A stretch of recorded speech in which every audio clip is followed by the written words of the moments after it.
Hello guys, welcome to my channel Dragon Ball lovers. तो दोस्तों, हमने पिछले वीडियो में जाना था कि जब गोकू और मीरस ट्रेनिंग कर रहे होते हैं तो गोकू सुपर सेन 3 में बदल जाता है, जिससे ट्रेनिंग रूम टूटने लगता है। तो मीरस कहता है कि हमें ट्रेनिंग करने के लिए एक अन्य स्थान की जरूरत है, और वहीं वेजिटा और इरिको प्लैनेट यार्डार्ड पर पहुंच जाते हैं। तो गोकू और मीरस ट्रेनिंग करने के लिए किस स्थान पर जाते हैं और वेजिटा प्लैनेट यार्डार्ड पर ही क्यों आया है, यह जानने के लिए वीडियो को लास्ट तक देखें और इस चैनल को सब्सक्राइब कर दें ताकि ड्रैगन बॉल से जुड़े सारे अपडेट्स सबसे पहले आपको पता हो। तो ज़्यादा टाइम वेस्ट ना करते हुए let's begin the story. Vegeta और इरिको प्लैनेट यार्डार्ड पर उतरते हैं और उसे देख सभी स्थानीय लोग सरप्राइज हो जाते हैं। फिर भीड़ में से एक अन्य प्रकार का छोटा यार्डरेट इरिको से हाथ मिलाता है, यह सोचकर कि वह वेजिटा है जिसके बारे में गोकू उसे बताया था। फिर इरिको बताता है कि वेजिटा मैं नहीं, वेजिटा ये है। यार्डरेट्स वेजिटा को बताता है कि कैसे गुनी फोर्स ने एक बार उनके ऊपर हमला कर दिया था और वे गोकू और वेजिटा दोनों के प्रति उसे हराने के लिए सदैव आभारी हैं। फिर वेजिटा उससे पूछता है कि गोकू को इंस्टेंट टेलीपोर्टेशन किसने सिखाया था। फिर उनमें से एक यार्डरेट्स बाकी सभी को गायब कर देता है और उसे बताता है कि वह मैं ही था जिसने गोकू को इंस्टेंट टेलीपोर्टेशन करना सिखाया था। वह कहता है कि कमजोर जाति होने के कारण हम लोग कभी भी खुद की कॉपीज बना लेते हैं। फिर वह उसे अंदर ले जाता है। अंदर जाने पर पाइबाड़ा नाम का एक बूढ़ा आदमी होता है जो कहता है कि मैंने ही गोकू को सिखाया था, और वह इरिको को वेजिटा समझने की वही गलती करता है। फिर इरिको उसे बताता है कि वेजिटा मैं नहीं, वेजिटा ये है।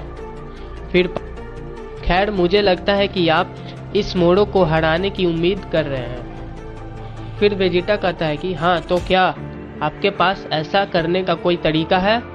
फिर पाइबाड़ा कहता है कि मुझे लगता है आप गलत समझ रहे हैं। हमारे पास तकनीकों का कोई खजाना नहीं है, बल्कि हम तो खुद यहाँ एक टेक्निक पर निर्भर रहते हैं जिसे स्पिरिट कंट्रोल के रूप से जाना जाता है।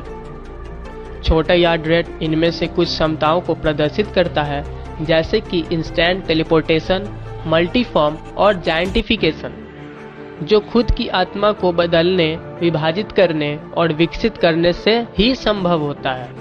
फिर वेजिटा इसे सिखाने के लिए पाइबाड़ा से कहता है। फिर वहीं कुछ दिनों बाद गोकू और मीरस अपना ट्रेनिंग शुरू करने के लिए दूसरे ग्रह पर चले जाते हैं। इसी बीच गैलेक्टिक पेट्रोल ऑफिस में समय बीत जाता है और मीरस, गोकू और वेजिटा तीनों वहां पर मौजूद नहीं होते हैं। तो गैलेक्टिक किंग गैलेक्टिक ऑफिसर्स से शामिल होने के लिए नए स्पेशल रिक्रूट्स को खोजने का सुझाव देता है, और वह जैको को कहता है कि उसको बुलाओ जो टूर्नामेंट ऑफ डिस्ट्रॉयर में, जिसका नाम पिकोलो था। फिर वहीं कामी के लुकआउट पर पिकोलो न्यू नेमक पर किसी से टेलीपैथिक रूप से संपर्क करने का कोशिश करता है, क्योंकि उसे पता नहीं होता है कि न्यू नेमक को मोड़ो द्वारा नष्ट कर दिया गया है। इसी बीच मैकेनिक गैंग कुछ ब्लू ओडम की तलाश में पृथ्वी पर आता है और पिकोलो को उसके आने का एहसास होता है। वह तीनों का सामना करने के लिए बाहर निकलता है और मैकेनिक गैंग उस पर हमला करने के लिए अपने जहाज के हथियारों का उपयोग करता है। पिकोलो उस गोलियों से बचते हुए उस जहाज के ऊपर चढ़ जाता है। पिकोलो ने गैंग के खिलाफ अपनी लड़ाई जारी रखता है और उसे बांध लेता है। फिर बुल्मा मिस्टर सैटन और बुल्ला के साथ पिकोलो की तलाश में लुकआउट पर पहुंचती है। वह डेंडे को बताती है कि जैको ने उसे कांटेक्ट किया था और उसने कहा कि पिकोलो को गैलेक्टिक पेट्रोल टीम में शामिल करने के लिए मैं पृथ्वी पर आ रहा हूं। जैको द्वारा पूरी स्थिति समझाने के बाद उसने बुल्मा को अपने पहुंचने की तैयारी करने के लिए गोहान, क्रिलिन और टियान को इकट्ठा करने के लिए कहा। फिर पिकोलो मैकेनिक गैंग से पूछता है कि क्या जो स्पेस में हो रहा है उससे तुम जुड़े हुए हो। फिर मैकेनिक कहता है कि तुम किस चीज़ के बारे में बात कर रहे हो, मैं इसके बारे में कुछ नहीं जानता, मैं बस अंतरिक्ष से गुजर रहा था। फिर वह चोरी से मोड़ो को ग्रह के बारे में बताने के लिए योजना बनाता है ताकि वह ब्लू ऑरम को चुरा सके, यह समझाते हुए कि वह बस एक पड़ोसी एलियन है, वह कुछ नहीं जानता। पिक्कोलो ने उसे छोड़ दिया और उससे कहा कि वह कभी भी पृथ्वी पर वापस नहीं आए। जैसे ही मैकेनिक गैंग आगे बढ़ रहे होते हैं, बुल्मा और डेंडे एक जहाज में पिक्कोलो की ओर बढ़ते हैं और डेंडे पिक्कोलो से चिल्लाते हुए कहता है कि उस गैंग को नहीं जाने दो, वे लोग स्पेस में जो हो रहे हैं उससे जुड़े हुए हैं। पिक्कोलो ने फिर से मैकेनिक को मार गिराया और उसे पकड़ लिया, लेकिन मैकेनिक उसे बताता है कि बहुत देर हो चुका है, हम लोगों ने मोड़ो की मुख्य लोगों से संपर्क कर लिया है। अंतरिक्ष में सैगनाबो मैकेनिक से एक मैसेज पाता है। मोड़ो कहता है कि मैकेनिक गैंग को मजबूत मेजबानों वाला एक प्लैनेट मिला होगा और इसकी जांच के लिए सैगनाबो ने एक मजबूत टीम के लोगों को भेजा। और वहीं दूसरे जगह गोकू और मीरस अपना ट्रेनिंग स्टार्ट कर देता है। मीरस के पास एक स्टाफ है जिसके कारण वह बढ़त हासिल कर रहा है। गोकू कहता है कि अपनी आवश्यक क्षमता हासिल करने के लिए उसे अपने दिल और दिमाग को खाली करना होगा, लेकिन लड़ाई के दौरान उसकी भावनाएं हर जगह होने के कारण उसे यह मुश्किल लगता है।